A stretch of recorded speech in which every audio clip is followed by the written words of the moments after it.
Senator Ned Nwoko, representing Delta North, has resigned from the People's Democratic Party, the PDP.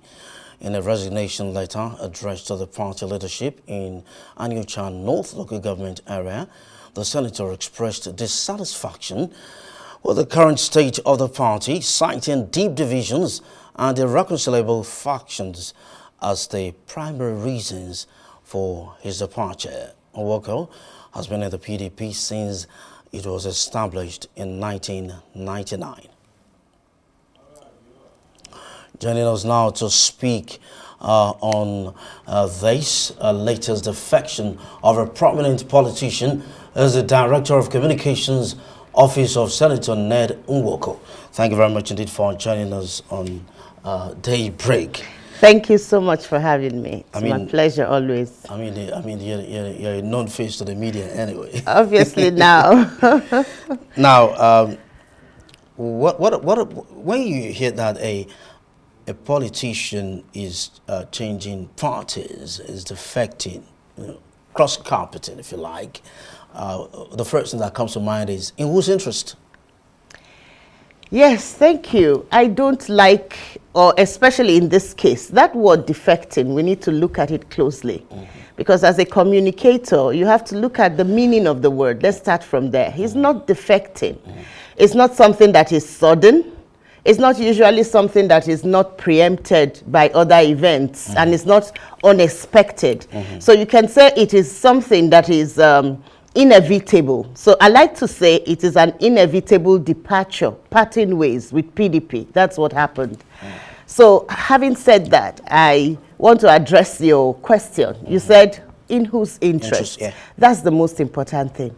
For my principal, distinguished Senator Ned, everybody knows that before he came into this seat, he's a made person. And so he sought this platform to engage in ensuring that his people are taken care of, the people of Delta North constituency.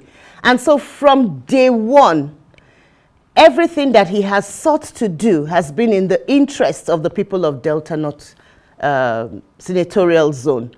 So it is absolutely in the interest of his constituency, his people, the Anyoma people, that he has taken what I would describe as a painful decision and a difficult decision, because politically, it is obviously not a selfish decision. It is obviously not something that you will say it's not a political risk.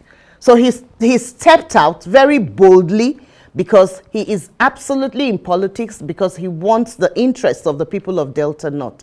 And there's a history to it. From day one, he had actually been disrespected in his party just because he would always seek after the interests of the people of Delta North.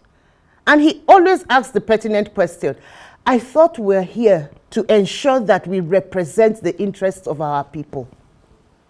And on several occasions, they had asked him, like the establishment, let me refer to it as the establishment, had always said, look, why are you so worried about the issue of the people, the people? And as far as he's concerned, he had to say, look, I'm here because of the people. I'm here because of Delta North interests. And so naturally, it's all about the people. And so when you ask me that, who am I representing? I am representing the people of Delta North. So it is purely in the interest of the people of Delta North. Well, interesting. What about Ovio Moagege? There has been, some people would say that there has been a back and forth between conflicting interests. There have been conflicting interests between the two. So what do you have to say about that? No, there are two different senatorial zones. No. This is not about the senatorial seat. It's about political influence. No, there's my principal really has nothing against the former deputy Senate president. I don't think so.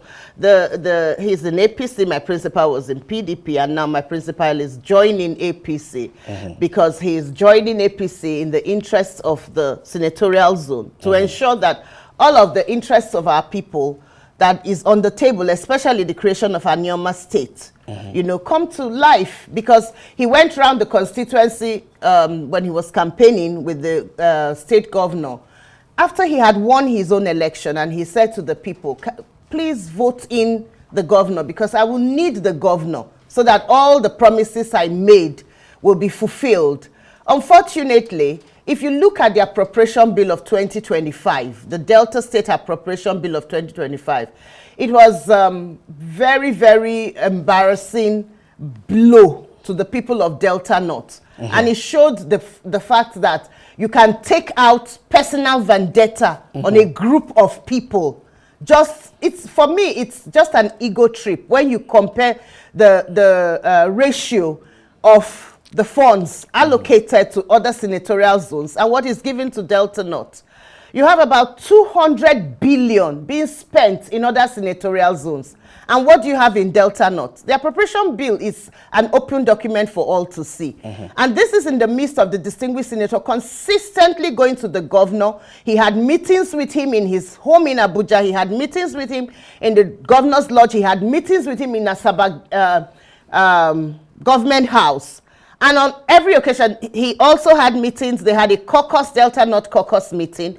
He explored every internal mechanism to get across to him to say, look, basic infrastructure, water, light, these are the things I want for my people. Because if we have 24 hours light and we have water, we have irrigation, there'll be food security.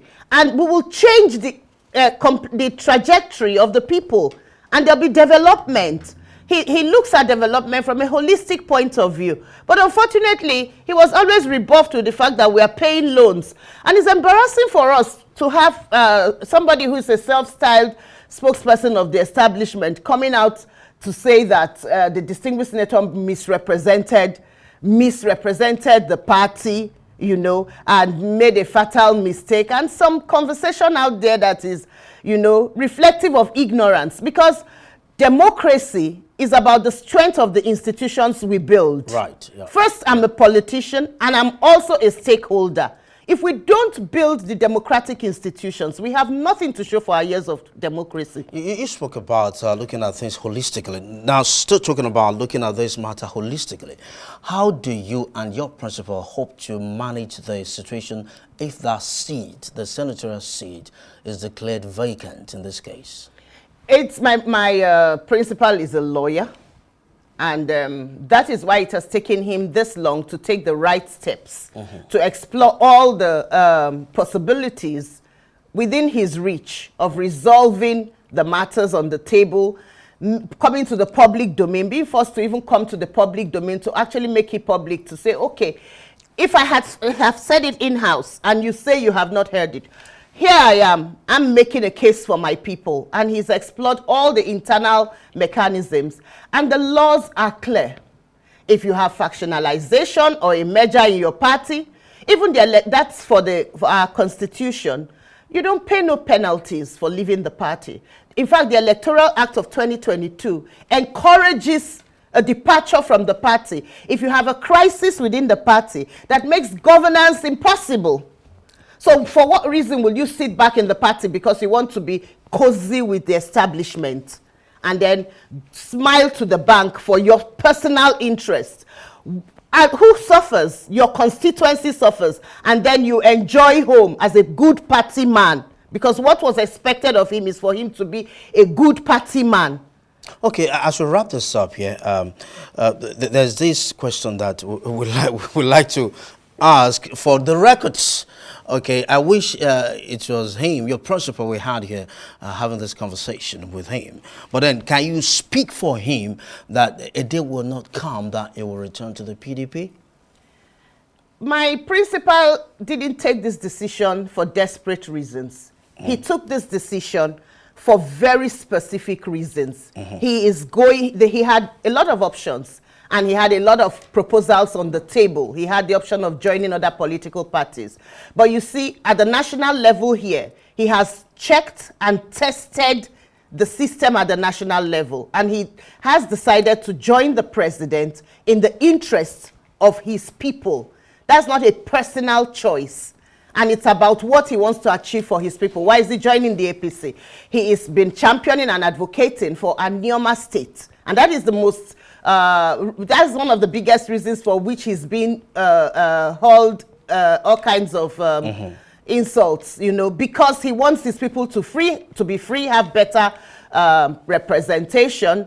And he has also made a lot of suggestions. If you look at the appropriation bill of the Nigerian state, which was submitted by the president, a lot of the economic ideas that distinguished Senator Ned has been proposing were taken into account in that appropriation bill. And so he's optimistic of the fact that joining the APC will serve the interests, of not his personal interests, the interests of his constituency. And so where that happens, it doesn't matter. The political party is a vehicle. It takes you to your destination politically.